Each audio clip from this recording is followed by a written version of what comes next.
Hey everyone, Paul Clark here with Taking Stock Investing, and in this video I want to walk through NIO. And NIO is a stock that's really been on fire lately. We look at this on a year-to-date basis, they're up over 1,200% in the past 12 months, so the full calendar year they're up 2,500%, and even in the past month they've rallied by 70%, which of course is significant just in and of itself.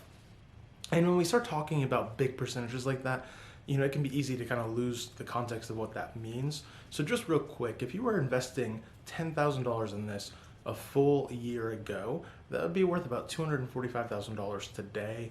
And even on the year-to-date basis, $10,000 would have turned into $130,000. And then of course with our 70%, even in the past month, your $10,000 would have actually made you $7,000. So with returns like this, I think this stock is becoming really tempting to chase it. And I think part of that is also driven to some extent by investors having a little bit of remorse for missing out on the big rally from Tesla. So I think that some investors are kind of looking at NIO as, hey, maybe this can be the Tesla of China, and maybe we can really kind of make up for that loss that we had from not participating directly in Tesla. Part of the problem with that, by the way, is that there actually already is a Tesla of China, and that's Tesla.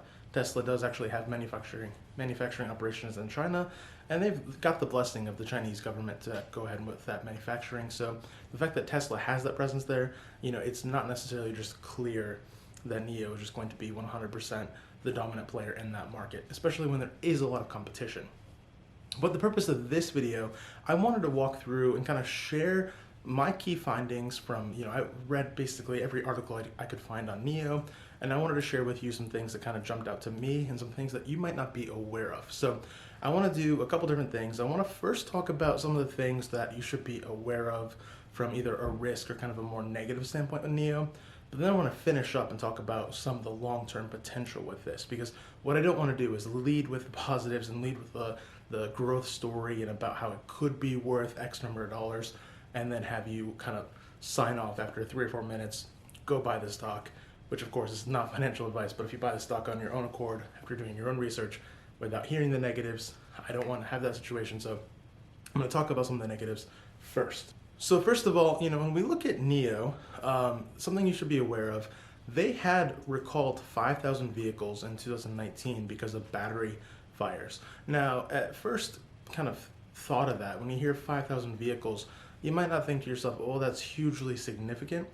But keep in mind that they only shipped or sold 20,000 vehicles in all of 2019. So recalling 5,000 vehicles represented about a quarter of the vehicles that they had sold in 2019. So in that context, saying that they're recalling 25% of the cars that they sold in 2019 because of a battery fire, that's pretty significant. I feel like it's something you should be aware of if you're investing. That being said, it looks like they actually did change the battery process. I'm sure going forward that same issue won't arise. But again, the fact that happened at all, I feel like if you're going to be putting money into this for the long term, you should be aware of that fact. Another thing you should be aware of with NIO is that in 2019, they were really facing a cash crunch, and they had to be bailed out by the Chinese government, which they were happy to do, because if you look at what the Chinese government wants to accomplish, they currently have about 5% of their vehicles on the road that are electric vehicles or hybrid vehicles. They want to bump that up by 2025 to being 25%. So they want a quarter of all their cars on the road to be electric or to be hybrid.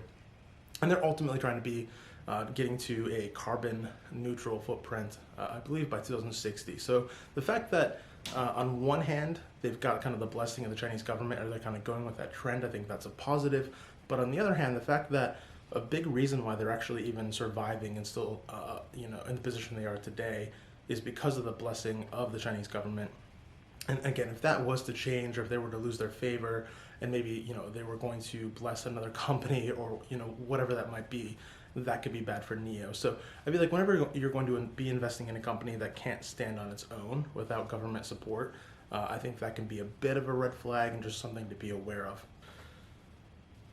Also, when you start looking at these price targets that analysts have set for this stock, a lot of analysts have actually recently uplifted their price targets, and I think they've kind of been doing so in conjunction with the rally in this. But even right now, with NIO trading at about $48 per share, as I'm filming this on November 20th, with them being about $48 a share, that's pretty close to about where, even the most aggressive price targets are with some of these analysts. So, you know, really some of these analysts that are the most aggressive have a price target on this that's, like in the low 50s or upper 40s. So again, like they're right there at that price point. So, I mean, certainly I think that when you look at the huge growth that's already happened, this is something that you would have wished that you could have participated in earlier, but we can't go back in time, so we can't buy this at the lower price. So it's just something to be cautious of, that even some of the most aggressive analysts right now, basically have it saying it's fairly valued. Also, keep in mind with NIO that, it's tempting. I know that you hear a lot of buzz with NIO. It's kind of, again, been a popular name, but they're by no means the only player for electric vehicles in China. And I don't even just mean with Tesla being a major player there as well, but there's actually about 400 total manufacturers that are all vying for, for sales on the electric vehicle market. And again, given the fact that, it's still kind of a young industry, it is by no means clear that NIO is going to be the clear-cut winner. So you got that much competition. Again, just another thing to be aware of, that they're not the only name in town.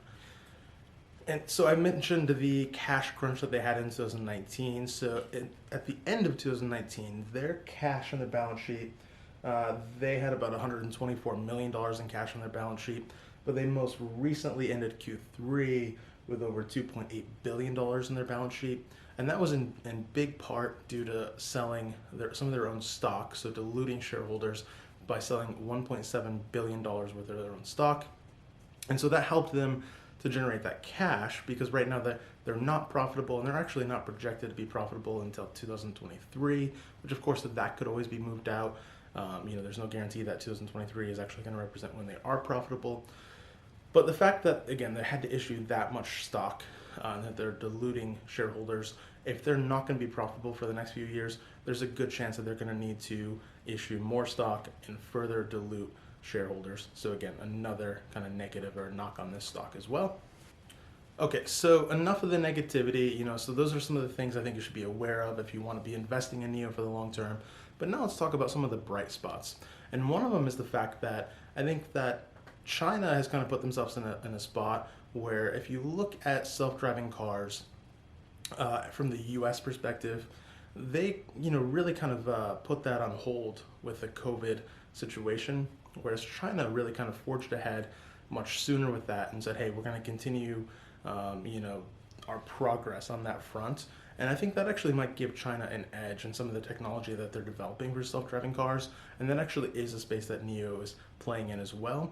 And they're planning on rolling out their own robo-taxi fleet within the next few years. So again, if that is successful, and again, if they do have a leg up over some of the American counterparts from that perspective, that could certainly be a positive for the stock. Another positive thing to consider here is that I think a lot of analysts and a lot of people, when they look at this, they think about NIO as potentially being the dominant player in the Chinese market, but there's also the opportunity that they can expand globally. And in fact, the company's actually come out and said that they want to, by the second half of next year, so the second half of 2021, they want to start selling cars in the European market. And then, of course, if that's successful, I think that can be a gateway to eventually start selling cars in North America as well. And finally, let's talk about valuation. So there was one analyst who laid out a case here that I think is really compelling, and they took a longer term approach, and they said, okay, let's not think about the fair value today. Let's think about this company in 10 years and where they could potentially be. And with the expansion of the electric vehicle market in China, they're saying, well, what if NIO can actually capture 8% of that market by 2030? And then let's say that for all the other markets outside of China, let's say they've got about 4% of the market. So they sell about half as many outside of China as they do in China. Well, what would that look like? Well, this analyst was actually projecting that if they were able to hit those milestones, that they'd be able to generate about $7.50 in net income per share. And then if you actually, kind of went through and then you put a 20 times price to earnings multiple on that you could start to pretty easily get to a spot where you'd be having a valuation on this thing of about $150 per share, which again, even relative to the $48 today, from 10 years from now, that would be a really good return on your investment.